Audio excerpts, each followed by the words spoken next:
keetti namni biyya dargaggummaan kun barfaaya jajjabaadhaan kan guyyaa yeroo kan kee tasaan gubiin yeroo kan kee nisaamaadhu yeroo kan kee naqabaadhu yeroo kan kee fayyadami yeroo kan kee. Assalamualaikum warahmatullahi wabarakatuh. Obboleeyyan tiyya bakka jirtanitti hundi keessanuu nagaha rahman rabbii kadhuma hin qabne isin bira haa jiraatu. Isin jedha baay'ee isin jaaladha, baay'ee isin kabaja. Isin yaadee jirallee wallahi kanarraallee babbadee jira. Akkasii hadha dhaamsa ajaa'ibaa takka qabadhee isin dhufe yeroo baay'ee beekeetillee miti wallaalumma makiyyaanii yeroo tokko tokko gorsaa obboleeyyan keelleen fayyada anas ni fayyada jedhu irraa dubbadha jechaadha. Kanaafuu hundi keessanuu baganaa jiraattanii baay'ee isin jaaladha, baay'ee isin kabaja. Hadda yeroo baay'ee nuti ni gammanna jechaadha. Gammachuun kun akkamii gammanna? Gammachuu daangaa darbee yoo miidhaan nurraan gaya, miidhaan nurraan gaya. Maaliif gammachuun daangaa rabbii darbe miidhaa guddaa nurraan gaha waan ta'eef gammachuun tama daangatti gammadan jechaadha. Gaddi hoo yoo gaddine miidhaa nurraan gaha, yoo bira dabarsine miidhaa nurraan gaha. Gaddaaf gammachuullee rabbii irraayi waan ta'eef wanti martinu rabbiirraayi waan ta'eef wanti ani hunda rabbiin quraana keessatti hadiisa keessatti waa hunda keessatti nuuf dubbatameera jechaadha. Yeroo ammaa kana kan maaddiin rabbiin beennillee waa beekaa waa wallaalaa hin jedhamu. Namni hundinuu beekaadha, beekaa waa dogongora malee, beekaa balleessa malee. Kanaafuu alhamdulillah shukkuleen teenya bakka hundatti rabbi nu barsiisaaranii quraana hadiisa bakka hundatti alhamdulillah rabbil aalamiin rabbii keenya galanni isaa hin badini. Kanaafuu obboleeyyan kiyya gammachuu daangaa darbite miidhaan isii hoo maalii ka jedhaadha. Fakkeenyaaf yoo gammannee bira tarre taate takka musiibaa nutti fiddi, takka gammachuu daangaa dabarsine sana akka waan ofii godhannee jechaadha rabbiin daganne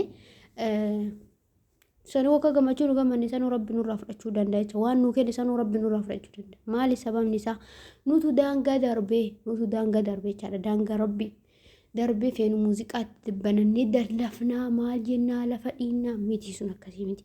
Rabbi isin gammachiise miti, rabbi isinii kennee miti. Sujuuda bu'aa rabbii keessanii alhamdulillahi jedha.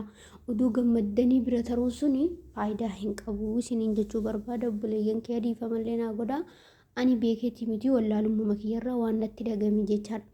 Tayyib obboleessi kiyya tokko yoo gammade hoo gammachuu isaa ni itti gammada? Na gammachiisa? Na gammachiisa. Sababni isaa hoo maali? Obboleessi kiyya kan musliimaa haa ta'u kan amantii biraatu haa ta'u yoo qabaate na fayyada? Na fayyada. Keessattuu yeroo ammaa kana miiqa ittiin tallaala yeroo biyya jirruu fi yeroo ijoollummaan nu jirtan fakkeenyaaf yeroo baay'een dubbadhaan gisee duraa sanii waa'ee biyyaa kun baay'ee nan cinqan. Waa'een biyya keenya lubbuu isaa kun baay'ee nan cinqu. Garuu amma wallaahi billaahi baay'ee nama cinqaa jechaadha. Biyyi ofii gaafa rakkoo keessa galu, sabni ofii gaafa rakkatu wallahi baay'ee nama rakkisa jechaadha. Kanaaf obboleessa keenya tokko gammaduu qabna yeroo inni gammade. Maaliif gaafa inni gammade si fayyada jechaadha. Akkamiin si fayyada? Mee laal hadha obboleeyyan keenya rakkatanii kan mana yaalaatti rakkatan kan biyya garaagaraatti rakkatan nutu wal gargaaraarra jecha alhamdulillahi rabbil aalamiin nutu rabbii gaditti utubaa walii ta'aarra jechaadha.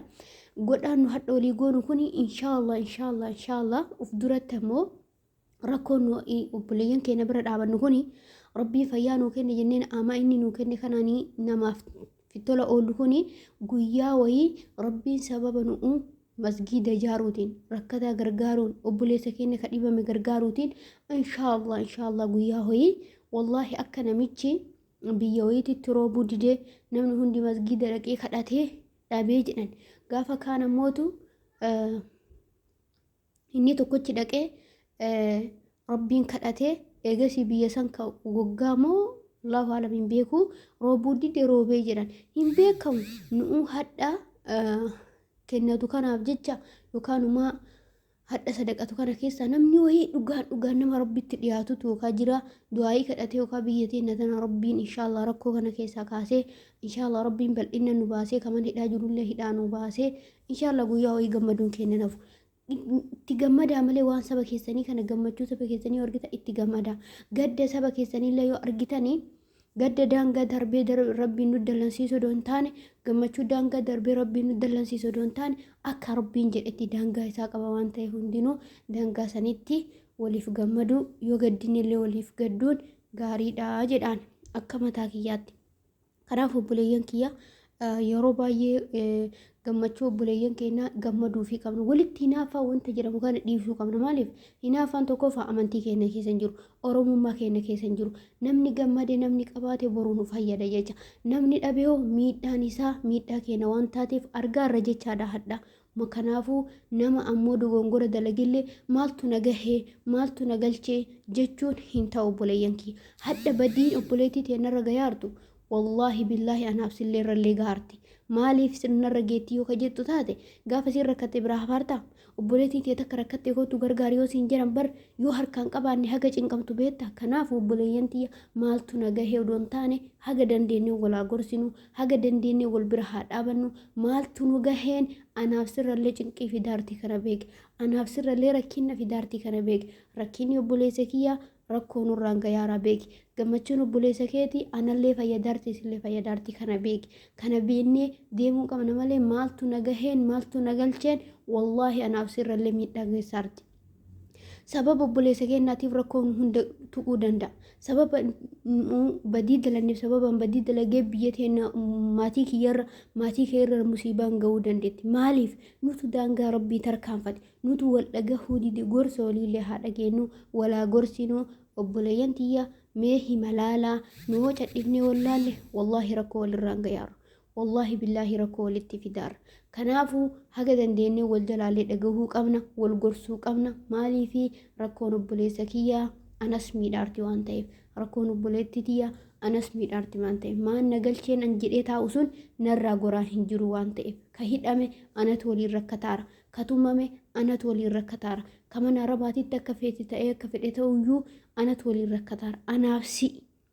Kanaafuu walaa gorsinu miidiyaa kanarra waan khayrii haa dalannu, waan khayrii irratti walaa kakaafnu, walaa jajjabeessinu, wal bira haa dhaabannu. Maan na gaheen ammoo anaaf sirrallee miidhaa geessaarti. Mee taa'ii yaadi maan na galchee jecha jedhu irratti mee waan Oromoo kana maan na galcheenne biraa dachaane mee wantum ishii ta'ii hadha obboleessa keenya akkasitti rukutan san biraa haftee ati an biraa hafee.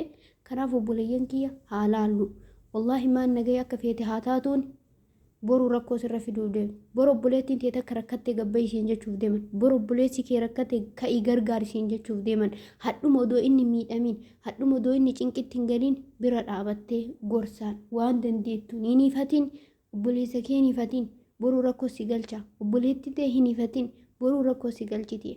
Kanaaf haga dandeenyeen haga walirraan dhageettii qabdaniin haga walirraan wal jalaa dhagahuu dandeessaniin walaa gorsinu, wal biraa dhaabannu, wal tuffachuu, wal diqqeessu nurraa haa hafu, wani naafa nurraa haa hafu. Akkasuma immoo rabbii isin gammachiise gammachuu daangaa darbite gammaduu dhaabaa obboleeyyan kee. Sibichaa miti ka rakkoon sirra ga'u. Ana lallee rakkoon gaafa rakkoo si tutte rakkoon ta'e ana tutte waan taateef kanaafuu daangaa isaatiitti gammadaa. Daangaa isaatiitti gaddaa. Maaliifi sibicha miidhamaa fi miti kasi gorsaaru. Anis yoo miidhama waan taateef kanaafuu yoo dogongores dhiifama naa godha. Yoo balleessisanii namni waa haasa'u ni dogongora waan ta'eef ilmi namaa kun ni dogongora. Kanaaf obboleeyyan kiyya gammachuun daangaa darbite nu miidhaarti, anas miidhaarti, sis miidhaarti. Kanaafuu waan khayrii haa dalannu, dalagaan malee hin jiraatan. Dalagaa nu dalannu tunoo tarabbii waliin nu nattu, tasabaa waliin nu nattu, tamaatii keenya daaftu, tasaba keenya daaftu kana beekaa dalaguu qabna obboleeyyan kiyya. Maaltu na galchee maaltu si gahe namaanis hin jedhin yoo namni si gorsu. Yoo namni hojiisa irra dhaabate maaltu si gahe hin jedhin. Maaliif naan jedhanii si keessa raachuu qaba.